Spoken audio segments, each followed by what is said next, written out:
Good morning बच्चों। आज मैं तुम्हारी हिंदी पाठ्य पुस्तक रिमझिम भाग 5 की पाठ संख्या 2 फसलों के त्योहार को पढ़ाने जा रहा हूँ। फसलों के त्योहार के माध्यम से लेखक ने यह बताया है कि विविधता हमारे देश की पहचान है। फसलों के त्योहार हमारे देश के विविध रंग रूपों का एक अच्छा उदाहरण है। इस पाठ से हमें यह प्रेरणा मिलती है कि त्योहार हमारे जीवन में ढेर सारी खुशियाँ अर्थात एक नई ताजगी प्रदान करता है। अतः हमें आपस में मिलजुल कर प्रेम पूर्वक त्योहार मनाना चाहिए। अब मैं इस पाठ के सारांश को बताने जा रहा हूँ। जाड़े का मौसम है। 10 दिनों से सूरज नहीं उगा है। हम सब सूरज के इंतजार में हैं। रजाई से निकलने का साहस नहीं हो रहा, लेकिन खिचड़ी अर्थात मकर संक्रांति का पर्व आ गया है। अतः जाड़ा के बावजूद हम सभी नहा धोकर एक कमरा में इकट्ठा हो गए।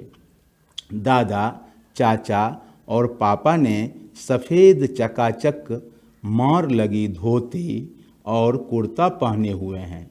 सामने खाट पर खादी की सफ़ेद साड़ी पहनी हुई दादी जी बैठी हैं। उनके बाल धुलने के बाद सेमल की सफ़ेद रुई जैसे हो गए हैं। उनके सामने केले के कुछ पत्ते कतार में रखे हैं, जिस पर तिल, गुड़, चावल आदि रखे हुए हैं।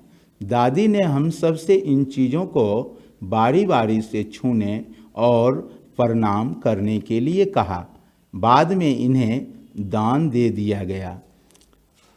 खिचड़ी के दिन चूरा दही और खिचड़ी खाने का रिवाज है, किंतु अपी दीदिया को दोनों में से कोई चीज़ पसंद नहीं है। फिर भी उन्हें दोनों चीज़ें खानी होगी। इस दिन तिल, गुड़ और चीनी के तिलकुट भी खाए जाते हैं, जो बड़े स्वादिष्ट होते हैं। जनवरी महीना के मध्य में भारत के लगभग सभी राज्यों में फसलों से जुड़ा कोई न कोई पर्व अवश्य मनाया जाता है। सभी राज्यों और क्षेत्रों का अपना अपना रंग और ढंग नज़र आता है। इस दिन सब लोग अच्छी उपज की उम्मीद और फसलों के घर में आने की खुशी का इजहार करते हैं। उत्तर प्रदेश, बिहार, मध्य प्रदेश में मकर अर्थात तिल संक्रांति, असम में बिहू, केरल में ओणम, तमिलनाडु में पोंगल, पंजाब में लोहड़ी, झारखंड में सरहुल, गुजरात में पतंग का पर्व सभी खेती और फसलों से जुड़े त्योहार हैं। इन्हें जनवरी से मध्य अप्रैल तक अलग अलग रूप में मनाए जाते हैं। झारखंड में सरहुल बड़े धूमधाम से मनाया जाता है। अलग अलग जनजातियां इसे अलग अलग समय में मनाती हैं। इस दिन साल के पेड़ की पूजा की जाती है। इसी दिन से मौसम खुशनुमा हो जाता है। इस दिन से वसंत ऋतु की शुरुआत मानी जाती है। धान की भी पूजा की जाती है। पूजा किया हुआ आशीर्वादी धान अगली फसल में बोया जाता है। तमिलनाडु में फसलों से जुड़ा त्यौहार पोंगल है। इस दिन खरीफ की फसलें चावल, अरहर, मसूर आदि कटकर घरों में पहुंचती है और लोग नए धान कूटकर चावल निकालते हैं। हर घर में मिट्टी का नया मटका लाया जाता है। इसमें नए चावल, दूध और गुड़ डालकर उसे पकाना शुरू करते हैं। जैसे ही दूध में उफान आता है और दूध चावल मटके से बाहर गिरने लगते हैं, तो पोंगला, पोंगल, पोंगल के स्वर गूंजने लगते हैं। गुजरात में मकर संक्रांति के अवसर पर प्रत्येक गुजराती, चाहे वह किसी भी धर्म, जाति या आयु का हो, पतंग उड़ाता है। हजारों लाखों पतंगों से सूरज भी ढक सा जाता है। कुमाऊं में मकर संक्रांति को घुघुतिया भी कहा जाता है। आटे और गुड़ को गूंद कर पकवान बनाए जाते हैं, फिर उन्हें माला में पिरोया जाता है, जिसे बच्चे तोड़ तोड़ कर पक्षियों को खिलाते हैं तथा स्थानीय गीत कौवा आओ घुघुत आओ, कौवा आओ घुघुत आओ गाते हुए मनपसंद चीज़ों को मांगते हैं।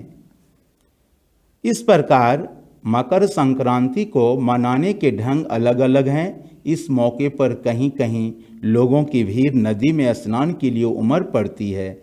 इस दिन पानी में तिल डालकर स्नान करना, तिल दान करना, आग में तिल डालना, तिल के पकवान बनाना विशेष महत्व रखता है। आगे हम इस पाठ से संबंधित कठिन शब्दों के अर्थ अर्थात शब्दार्थ पर एक नज़र डालें। बोरसी, इस शब्द का अर्थ होता है अंगीठी। लापता, इस शब्द का अर्थ होता है गायब। अंदाज, इसका अर्थ है तरीका। प्रणाम, इसका अर्थ है नमस्कार। फरमाइशी, इसका अर्थ है मनपसंद। चाव, इसका अर्थ है शौक। सुस्ताना, इसका अर्थ है आराम करना। प्रांतों, इसका अर्थ होगा राज्यों। इजहार, इसका अर्थ हुआ प्रकट करना। पाला, इसका अर्थ होता है ठंड। जोशो खरोश, इसका अर्थ होता है धूमधाम। जश्न, इसका अर्थ हुआ उत्सव। खुशनुमा, इसका अर्थ हुआ सुहावना। आशीर्वादी, इसका अर्थ होता है शुभ। सैलाब, इसका अर्थ होगा भीड़। ठिठुरते, इसका अर्थ होगा कांपते। घुघुत, इसका अर्थ होता है एक प्रकार का पक्षी। अब हम अभ्यास से संबंधित प्रश्नों एवं उनके उत्तर से संबंधित बातों पर एक नज़र डालें। मौसम का अंदाज। खिचड़ी में ऐसन जारा हम पहले कब्बो ना देखने। यहाँ तुम खिचड़ी से क्या मतलब निकाल रही हो? तो इसका मतलब मकर संक्रांति से हम लगा सकते हैं। इसी प्रकार से जो नीचे प्रश्न दिए गए हैं बच्चे स्वयं पूरा करेंगे कि सूरज बिल्कुल ही नो निकले तो कैसा हो सकता है, सोच करके बच्चे पूरा करेंगे। बाहर देखने से समय का अंदाज़ा क्यों नहीं हो पा रहा था? जिनके पास घड़ी नहीं होती वे समय का अनुमान किस तरह से लगाते हैं, ये भी बच्चे समझेंगे और इसको पूरा करेंगे कि पहले घड़ी नहीं थी तो कैसे लोग समय का अंदाज़ा करते थे, किस चीज़ की मदद से। तुम्हारी जवान। आज ये लोग के उठे के नईखे खा। इसका उत्तर इस प्रकार दिया जा सकता, आज ये लोग क्या उठेंगे नहीं। आगे जो वाक्य दिया गया है उसका जवाब बच्चे स्वयं पूरा करेंगे। भारत तेरे रंग अनेक, इसके अंतर्गत वाक्य बनाना है। जैसे भाषा, इसका वाक्य होगा भारत में विभिन्न प्रकार की भाषा बोली जाती है। इसी प्रकार से और भी शब्दों का वाक्य बना लेंगे। तुम्हें कौन सा त्योहार सबसे अच्छा लगता है और क्यों? इसका जवाब बच्चे अपने मन से, किस बच्चे को कौन सा त्यौहार सबसे अच्छा लगता है और क्यों, उनमें क्या क्या करते हैं, कौन सा चीज़ है ना खाना पीना या देखना अच्छा लगता है, उसके बारे में बच्चे लिखेंगे। फसल के त्यौहार पर तिल का बहुत महत्व होता है। तिल का किन किन रूपों में इस्तेमाल किया जाता है, तिल का उपयोग किस किस काम में करते हैं, उसके बारे में भी बच्चे स्वयं लिखने का प्रयास करेंगे। क्या तुम जानती हो कि तिल से तेल बनता है और किन चीज़ों से तेल बनता है? तो वो सब भी फसल का नाम लिखेंगे। तिल के अलावे और कौन से तिलहन चीज़ हैं जिससे तेल निकाला जाता है मशीन के द्वारा, तो बच्चे उस चीज़ का नाम लिखेंगे। जैसे सरसों है, आंवला है, इसी प्रकार से और भी बहुत सारी चीज़ें हैं। फिर है किसान और चीज़ों का सफ़र। जैसे आलू की पकौड़ी, यह किन चीज़ों से बनती हैं, इन चीज़ों का जन्म कहाँ होता है, हम तक पहुँचने का उनका सफ़र क्या है, किन किन हाथों से होकर हम तक पहुँचती है, इन सब चीज़ों की जानकारी बच्चे स्वयं देंगे। खास पकवान, गया शहर तिलकुट के लिए भी प्रसिद्ध है। हमारे देश में छोटी बड़ी ऐसी कई जगह हैं जो अपने खास पकवान के लिए मशहूर हैं। उसके बारे में बच्चे समझकर पता करके लिखने का प्रयास करेंगे। जैसे एक ठो उदाहरण के तौर पर हम बता रहे हैं, हमारे देश में मथुरा पेड़ा के लिए प्रसिद्ध है, मुंबई भेलपूरी के लिए प्रसिद्ध है, और भी उदाहरण बच्चे देंगे। फिर है 2 नंबर में, उचित क्रियाओं का प्रयोग करते हुए आगे जो खाली जगह दिया गया है विधि के अंतर्गत इलायची, दालचीनी और लौंग में थोड़ा थोड़ा पानी 1 छोटा चम्मच डालते हुए जैसे पीस लो। इसी प्रकार से जो बॉक्स में शब्द आए हैं, छौंकना, पीसना, पकाना, धोना, परोसना, भुनना, ये शब्दों का उपयोग करते हुए खाली जगहों को पूरा करने का प्रयास करेंगे। तो बच्चों, यह था आप सबों की हिंदी विषय का दूसरा पाठ।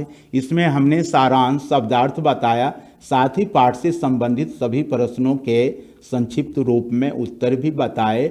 अब आप सभी इस पाठ में दिए गए अभ्यास यानी कि एक्सरसाइज को अपनी कॉपी में पूरा कर लेंगे तथा स्कूल में जमा कर चेक करवाएंगे। थैंक्स।